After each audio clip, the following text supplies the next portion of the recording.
شر اللہ کے 99 ناموں سے جو ہر چیز پر قادر ہے۔ امام مسلم روایت کرتے ہیں، حضرت انس بن مالک رضی اللہ تعالیٰ عنہ بیان کرتے ہیں کہ رسول اللہ صلی اللہ علیہ وآلہ وسلم نے فرمایا، جنت میں ایک بازار ہے جس میں جنتی ہر جمعہ کو آیا کریں گے، پھر شمال کی ہوا چلے گی جس سے ان کے چہرے اور کپڑے بھر جائیں گے اور ان کا حسن اور جمال اور بڑھ جائے گا، پھر وہ اپنے اہل کی طرف لوٹ جائیں گے تو وہ کہیں گے، اللہ کی قسم ہمارے پاس سے جانے کے بعد تمہارا حسن اور جمال بہت زیادہ ہو گیا ہے۔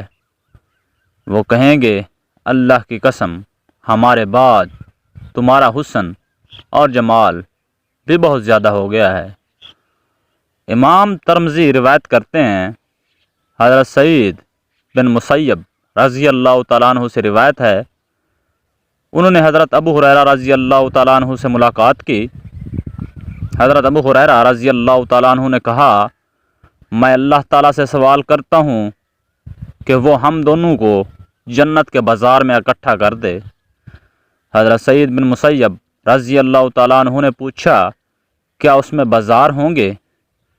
حضرت ابو ہریرہ رضی اللہ تعالیٰ عنہ نے فرمایا، ہاں ہوں گے، مجھے رسول اللہ صلی اللہ علیہ وآلہ وسلم نے بتایا کہ جنت میں بازار ہوں گے۔ جنتی جب بازاروں میں داخل ہوں گے تو اپنے اعمال کی فضیلت کے مطابق اس میں اتریں گے، پھر دنیاوی جمعہ کے دن کے برابر وقت میں اجازت دی جائے گی تو یہ لوگ اپنے رب کی زیارت سے مشرف ہوں گے، ان کے لیے عرش الہی ظاہر ہوگا اور اللہ تعالیٰ جنت کے باغات میں سے ایک باغ میں تجلی فرمائے گا۔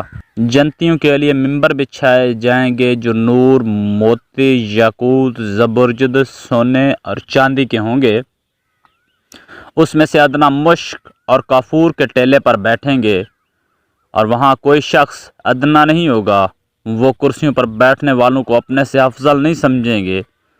پھر انہوں نے طویل حدیث ذکر کی، آگے چل کر اس حدیث میں ہے، پھر ہم بازار میں آئیں گے جہاں فرشتے ہی فرشتے ہوں گے، ایسا بازار نہ تو کسی آنکھ نے دیکھا، نہ کسی کان نے سنا، اور نہ کسی دل میں اس کا خیال گزرا ہوگا۔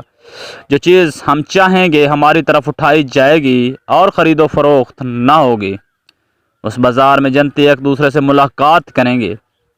نبی اکرم صلی اللہ علیہ وآلہ وسلم نے فرمایا، بلند مرتبے والا آگے بڑھ کر ادنا مرتبے والے سے ملے گا اور وہاں کوئی ادنا درجہ کا نہ ہوگا، وہ اس کا لباس دیکھ کر پریشان ہو جائے گا۔ ابھی ان کی گفتگو ختم ہوگی کہ اپنے جسم پر اس سے بھی خوبصورت لباس دیکھے گا، یہ اس لیے کہ وہاں کسی کو رنج و غم نہ ہوگا۔ اللہ ہم سب کا حامی و ناصر ہو۔